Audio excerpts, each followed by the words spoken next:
everyone. Today's topic is again from Unit 1, which is reading. Now, reading these days is very disinteresting for most of us. Reading was a hobby during my childhood. We used to read a lot of, comics and storybooks. These days, this generation of students actually don't understand the importance of reading at all, right? I don't know how many of you must have read comics. Tinkle, I think Tinkle was a very popular comic, when we were studying, when we were in school. And then we had Chanda Mama, we had Panchatantra. We had no mobile phones. It was not that Android generation. So most of our, time would, pass only by reading books. We used to read books as many as possible. And books that we read at that time were all moral stories. At the end of the story, we had a moral, and we learned our morals through reading stories and reading different articles. There was no other pastime for us other than reading books. So today's topic is going to be about reading. I don't know how many of you are still interested in reading, but if you're interested, I would suggest you continue reading. Reading actually increases our knowledge. Reading gives us so much information. I understand technology is important. Technology is the in word now, but then reading is also equally important, isn't it? Okay, so we'll start with the reading today. Now, before I actually go into in depth into reading, let me ask you a few questions. Why should we read? Why should we read? And what should we read? Yes, why should you read? You should read. Okay, to pass time sometimes. You should read as a hobby, but most importantly, you should read to gain knowledge. And when you gain knowledge, you're also going to spread your knowledge, isn't it? You're going to speak to people, you're going to communicate with them, and you will you will let them know what information you gathered through reading, right? So reading is done in two different methods, right? And the first method is called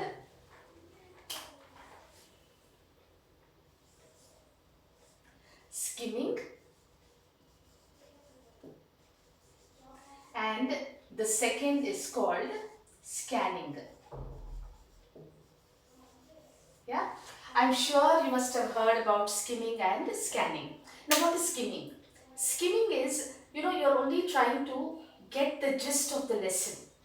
Skimming, you're reading, you're just going through the lines, that is skimming. For example, when you're reading a newspaper, you skim through the headlines, isn't it? And whichever headline sounds interesting, you actually start reading that particular, news item, isn't it? So skimming is just, going around the paper or just rolling your eyes around the important, points in the given, article.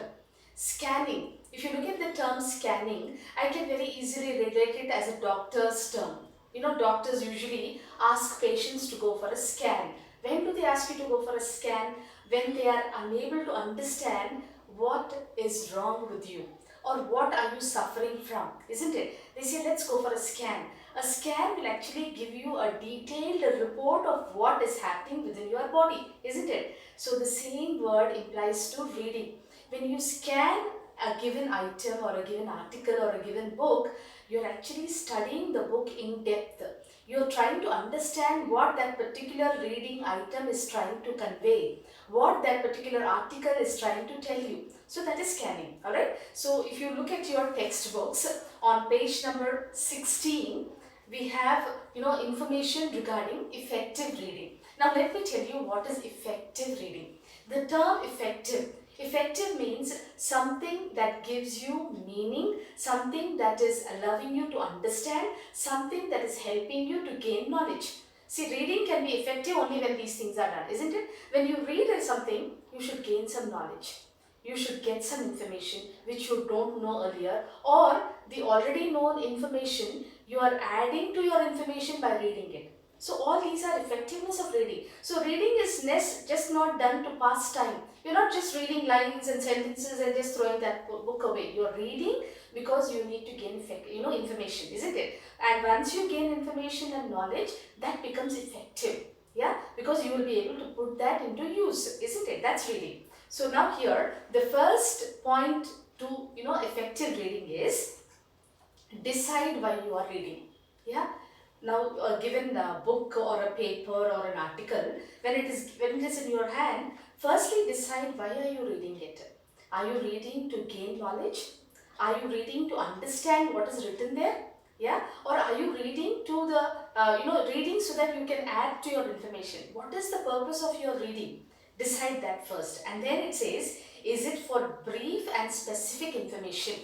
Now, are you looking for something brief, which means you don't want to read the whole article. In brief, you want to find out what that particular article or that book is telling you. So, are you reading for something brief? Okay, brief. Let me tell you. For example, you're looking at your results in the newspaper. Earlier in my time, the papers carried our results. We did not have these computers and mobiles, where the numbers were displayed. We had to go through those thousands and lakhs of numbers to look at our number.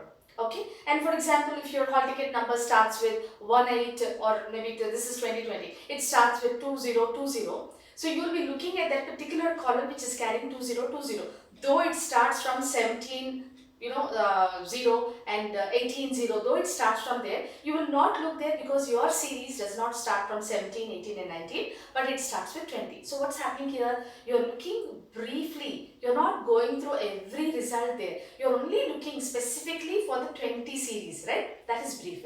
And in the 20 series, you're looking at the last number. You're not looking at 100, 101, 102. Your number, for example, is 135. So in the 20 series, where will you look for? You will look for something below 134 or above 136, isn't it? That is brief. Now, for example, I give you a newspaper and I ask you to, locate a few words in that particular news item. What will you do? You are not reading the whole passage. What are you doing? Even as you are scrolling down, you are trying to locate the words that I gave you, isn't it? That is brief reading. And at the same time, specific information. Usually, when we give reading exercises, we ask you students to locate some specific information. For example, this reading chapter that is given to you is dealing with honesty, sincerity, faithfulness. We ask you to find that information. Where is honesty mentioned? Where is sincerity and faithfulness mentioned in the book, alright, or in the article that is given to you? So what are you doing? You are very brief. You're just scrolling down and you're trying to locate that particular words that we gave you, alright? So firstly, decide why you are reading that particular book. Is it for brief reading? Is it for specific information?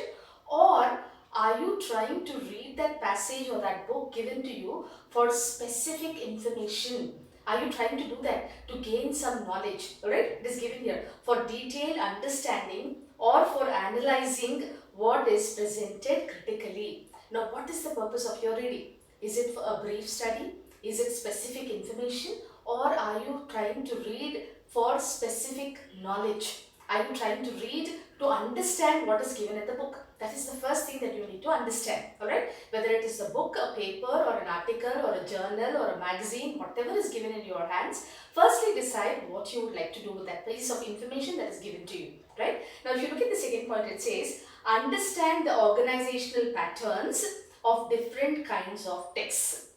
This will help you find the information you need quickly. For instance, a research paper has an abstract which effectively is a summary of the entire paper. Okay, now this is a lengthy sentence. Let me explain it to you and simplify it to you.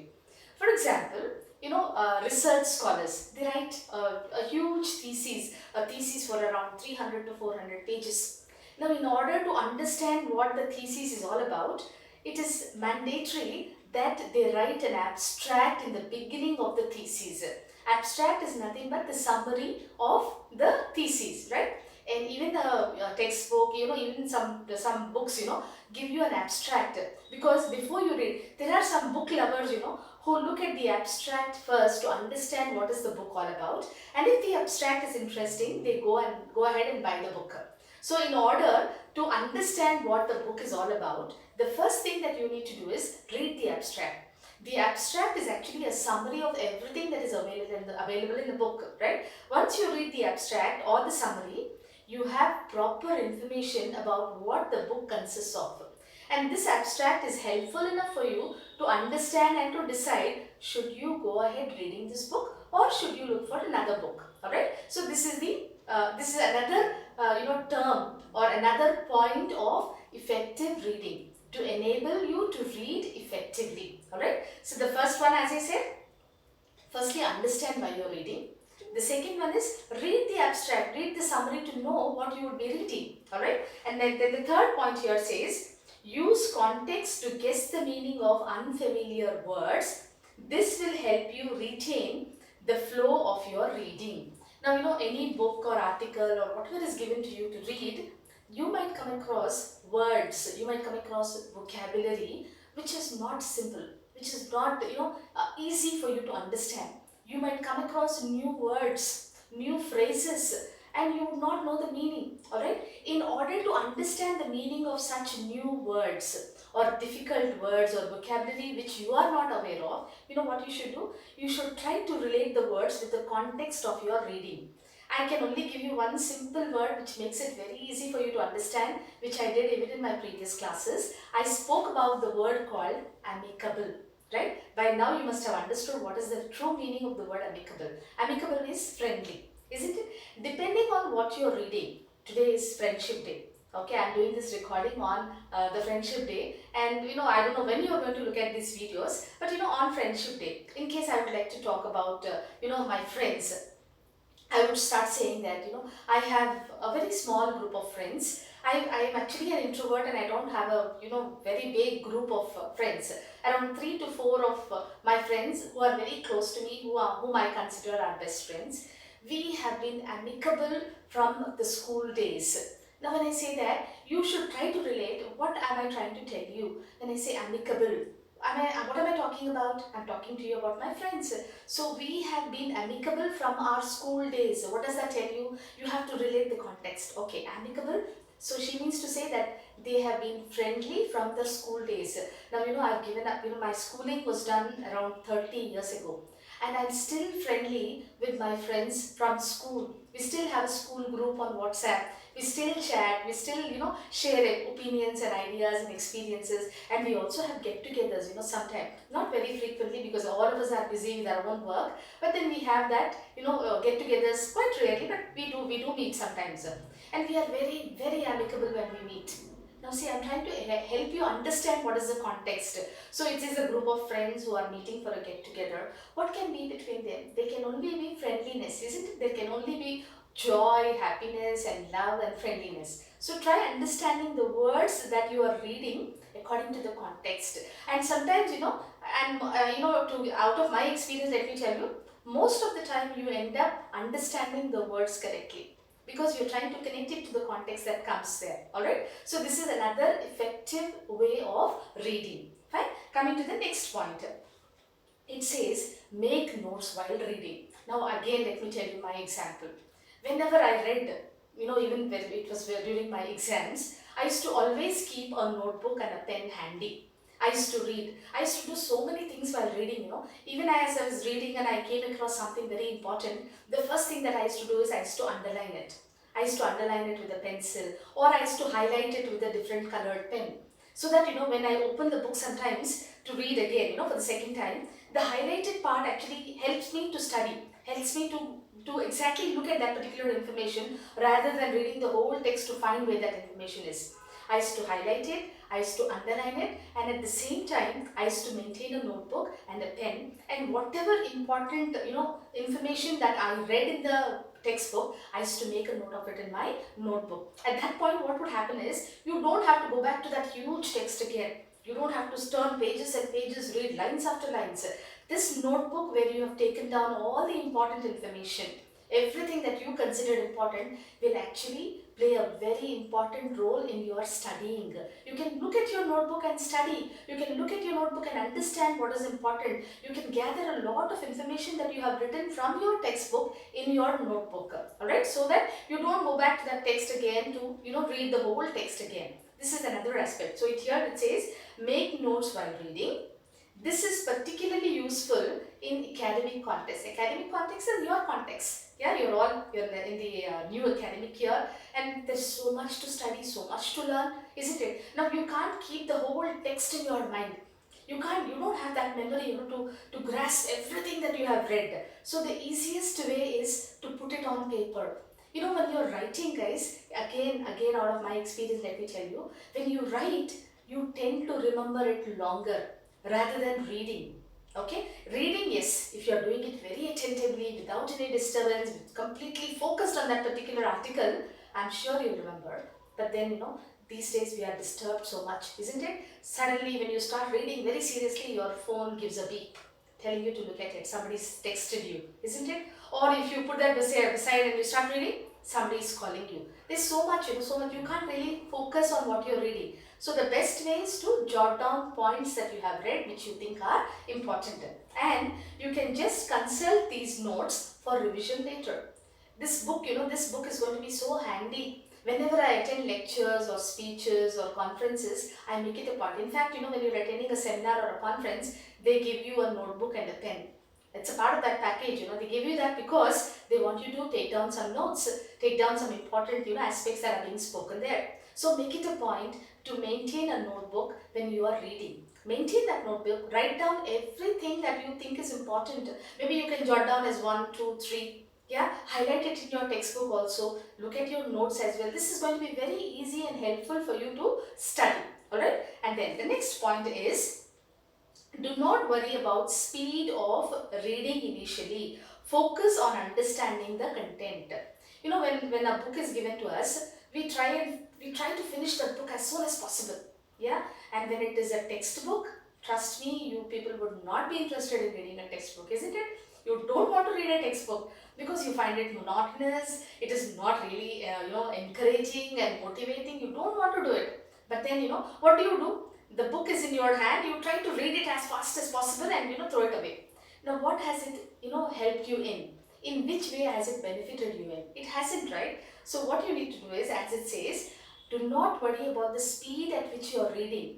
Whenever an article is given to you or a book is given to you, what is more important is read it slowly, and the next thing is understand the content. That is more important, not just reading pages after pages. 100 pages book is given to you and you finish it in 15 or 20 minutes.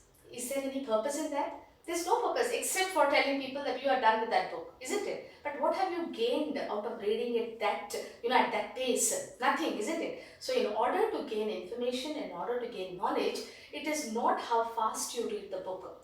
How good have you understood the content in the book is very important. Now, in order to understand the content, what do you need to be? You need to be attentive. You need to be focused, isn't it? Your goal and your ambition should be to gain some knowledge about the book or to understand what the book is trying to tell you. That should be the motive behind your reading and not the pace at which you are going to read. And if you look at the last point which is given in your textbook, it says focus on enhancing your vocabulary. This will increase the fluency of your reading. Now for this particular aspect of reading, I have been giving you my own examples. I have been doing it and I still do it. Now when I read an article or a book and I come across new words, as I already told you, I try to find out the meaning according to the context.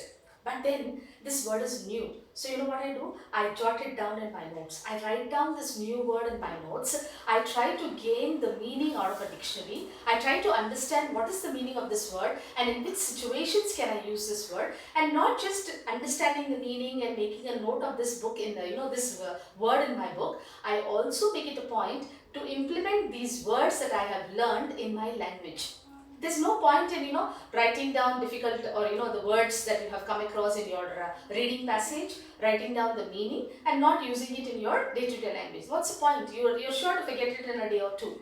But then when you come across such new vocabulary, when you jot them down, when you write down the meaning and use it in your language, you're actually improving your vocabulary. You already have a set of vocabulary. When you're speaking, you already have a few words which you already know. But then these words that you have learnt newly, once you start implementing it in your language, it's going to help you improve your vocabulary, right? So this is another thing that you have to do. And then it's not just going to improve your vocabulary, it will also increase the fluency of your reading. It will increase the fluency of your reading. Now what is the fluency of your reading? Yeah, fluency of your reading is earlier, when you first started reading a passage, you were not that fast. You were not that quick in reading because there were some words which were new to you. You had to stop, pause, look at that spelling and then try and pronounce that spelling, and you didn't even know if the pronunciation is correct or incorrect, but then you had to learn that word first, isn't it? But if you learn new vocabulary and you come across this vocabulary in your notes in the future, it actually becomes easy because you are known to that word, that word is already known to you. You've learned the meaning of that word. You've also learned in which situation you should be using that word. So in this manner, it's actually going to help you. So to just review what I did about reading, the first point that I spoke to you about is decide why you are reading. Is it to skim or scan, right? Skimming is to just understand what is the gist of the book. Scanning is to read it in detail to gain some information and knowledge. That is the first point. The second point is try and understand the organizational pattern. What is the reading all about? So as I said, if you are reading a thesis, the pattern is you will have the abstract first. Abstract is nothing but the summary. So once you read the summary will give you a detailed description of what is actually in the thesis. The next point is try guessing the meanings of the words according to the context. When you come across words which are difficult, which you haven't understood, try locating that meaning according to the context. That will make it easier for you. And the next one is make notes. Whenever you are reading, see that you maintain a notebook, write down all the important lines and sentences and information that you come across in the book so that it will be helpful for you to revise in the future. And the next point was the speed of reading is not important, but the way you understand the text is more important. Alright? So don't worry about reading the book and finishing it in 10 or 15 minutes. That's not important. What is important is what information have you gained? How has this context or the content of that book actually helped you or is beneficial to you? And finally, the last is to enhance your vocabulary. In case you come across new words, try to put them on a paper. Look at the dictionary meaning, look at the usage and the situations where you can use it, not just writing, understanding the meaning. It is also implementing these new words in your sentences. Once you do this, you are actually very familiar with the new vocabulary that you come across. And this new vocabulary will increase the fluency while you are reading. You will not have to pause and wait and pronounce the word and find out the meaning of the word because you've already done it. So since you've already done it, you become familiar with these words and your reading, the process of reading becomes easy. So if you follow all these points, your reading is going to be effective. Right? In case you have any queries, you can get back to me. I will help you answer. I will help you understand the reading text even more in a simpler manner. Thank you so much. God bless.